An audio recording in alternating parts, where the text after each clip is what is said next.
Melaksanakan dhamma dalam kehidupan sehari-hari diyakini dapat memberikan kebahagiaan. Namun Sang Buddha tidak pernah memaksa para biku untuk secara rutin mendengarkan parita. Meski begitu, tradisi ini berkembang di antara para biku karena mengikuti kebiasaan Sang Buddha. Setelah Sang Buddha wafat, tempat duduk Sang Buddha dibiarkan kosong, tetapi para biku terus mengunjungi dan memberikan penghormatan. Meskipun Sang Buddha tidak lagi memberi khotbah, para biku meresapi tradisi mendengarkan khotbah-khotbah Sang Buddha secara teratur. Tradisi ini menjadi bagian penting dari kehidupan biku setelah kepergian Sang Buddha. Ajaran Sang Buddha diberkahi dengan beragam tradisi, termasuk praktik memasang dupa dan lilin, serta meletakkan buah-buahan atau makanan di altar. Sang Buddha tidak pernah memaksa untuk melakukan hal ini. Namun tradisi ini telah menjadi kebiasaan yang diwariskan dari zaman dahulu dan masih dipraktikkan sekarang. Dulu Ananda dengan kesetiaannya menyediakan makanan untuk Sang Buddha selama 25 tahun. Bahkan setelah Sang Buddha wafat, Ananda juga masih rutin mempersembahkan makanan. Tradisi ini juga terus dijaga dan dilakukan, mencerminkan dedikasi dan penghormatan yang mendalam terhadap ajaran Sang Buddha. Penting untuk dipahami bahwa Sang Buddha tidak pernah mengajarkan bahwa tradisi seperti memasang dupa, lilin, atau mempersembahkan makanan adalah kewajiban agama Buddha. Namun, tradisi ini tetap dilestarikan karena dianggap baik dan untuk menciptakan kebersamaan dan melibatkan umat dalam praktik spiritual. Dalam kehidupan sehari-hari umat Buddha, masing-masing memiliki tradisi sendiri. Penting untuk memahami bahwa perbedaan dalam pelaksanaan tradisi tidak membuat seseorang lebih atau kurang menjadi umat Buddha.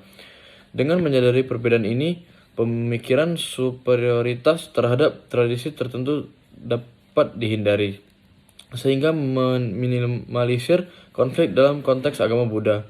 Dengan demikian, pemahaman dan toleransi terhadap keragaman tradisi dapat membantu mempertahankan harmoni di dalam komunitas Buddha. Dhamma sebagai kebenaran mutlak tetap berlaku tanpa memandang adanya Buddha atau tidak. Kegelapan batin menjadi penghalang bagi kita untuk melihat, memahami, dan menginternalisasi kebenaran. Buddha membabarkan Dhamma bukan untuk mencari pengikut, melainkan sebagai jawaban untuk makhluk-makhluk yang masih memiliki kotoran di mata pengetahuan dan kebijaksanaan mereka. Pesan kepada umat Buddha setelah mendengarkan isi channel ini adalah untuk tidak mudah mempercayai sesuatu hanya berdasarkan kabar angin, anggapan belaka, penampilan, pemahaman pribadi, wejangan dari orang suci, tradisi, atau karena tertera dalam kitab suci.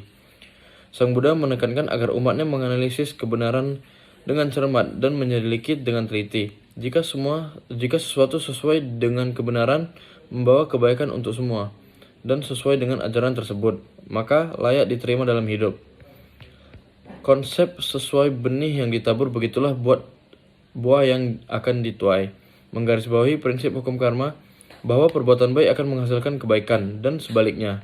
Jangan berbuat jahat, tambahkan kebajikan, sucikan hati dan pikiran adalah panggilan untuk hidup dengan moralitas dan kebijaksanaan. Gita Swarati Sarana dengan cara khasnya tetap berkomitmen untuk menyebarkan Dhamma Desana, meskipun tahu bahwa tidak semua akan menyukainya. Video yang dibawakan oleh Biku Utamo dan Bapak Cornelis Wawar di LMS menggambarkan bagaimana pelaksanaan Dhamma dalam kehidupan sehari-hari dan tradisi dalam agama Buddha dapat terkait erat dengan konsep kama atau karma dengan kelahiran kembali. Melaksanakan Dhamma dalam kehidupan sehari-hari diyakini dapat memberikan kebahagiaan. Ini mencerminkan prinsip kama, di mana perbuatan baik menghasilkan kebaikan dan perbuatan buruk menghasilkan ketidakbaikan. Sang Buddha tidak pernah memaksa para biku untuk mendengarkan parita secara rutin. Ini memberikan kebebasan kepada individu untuk memilih tindakan mereka, yang sejalan dengan konsep kama yang menekankan tanggung jawab personal atas tindakan dan hasilnya. Setelah Sang Buddha wafat, tradisi seperti mengunjungi tempat duduk kosong Sang Buddha tetap berlanjut. Hal ini mencerminkan keyakinan akan kelahiran kembali, di mana tradisi diwariskan dari generasi ke generasi, menunjukkan adanya siklus kehidupan yang berlanjut. Praktik memasang dupa, lilin, dan memberikan persembahan makanan di altar Sang Buddha menjadi warisan tradisi dari masa Ananda, yang terus dilakukan bahkan setelah Sang Buddha wafat.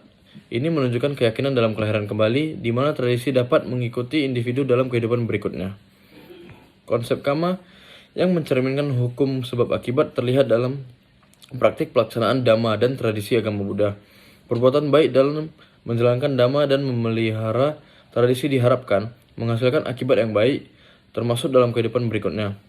kelahiran kembali yang diindikasikan oleh berkeberlanjutan tradisi di pelaksanaan Dhamma, menggambarkan bahwa perjalanan spiritual dan tanggung jawab atas perbuatan terus berlanjut di dalam siklus kehidupan.